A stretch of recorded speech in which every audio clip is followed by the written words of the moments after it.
દ્રશ્યો રાજકોટના આટકોટના છે કે જ્યાં એક દીકરીના અપહરણના સમાચાર આવે છે। એના પછી એ જે દીકરી છે એનું પરિવાર અને બીજા પરિવાર બંને પરિવાર ઝઘડી પડે છે। ઝઘડો એટલો બધો મોટો થઈ જાય છે કે બંને જૂથ જે ઝઘડે છે એમાં જે સાધનો મળે બધા જ સાધનો એકબીજા પર ફેંકે છે। 11 લોકો ઈજાગ્રસ્ત થાય છે, એટલે પથ્થરથી લઈને લાકડીઓ ઉલરે છે ત્યાં। અને એનું કારણ માત્ર એક જ કે એ દીકરીનું અપહરણ અને એ દીકરીના અપહરણ પછી સમાચાર આવે છે કે એણે જીવ ટૂંકાવી દીધો।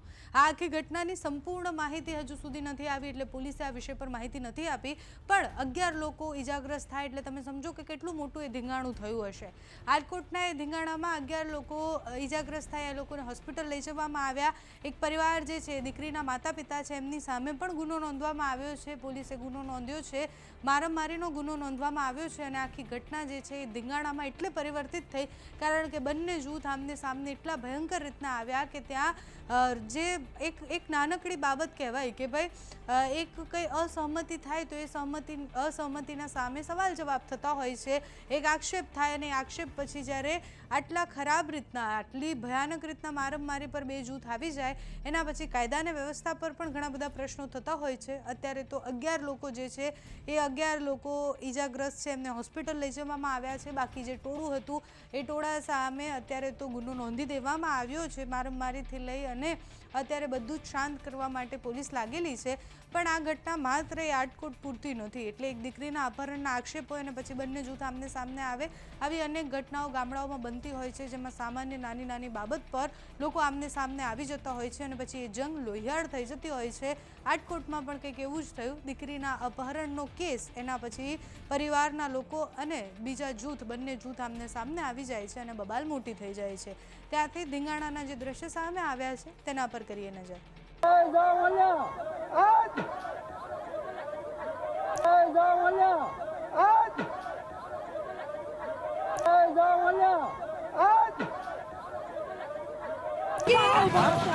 આપણા ઘરના ઈ તો લેવા મળ્યા ઉલી હાલી આવે પકડી લે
Loici nu se.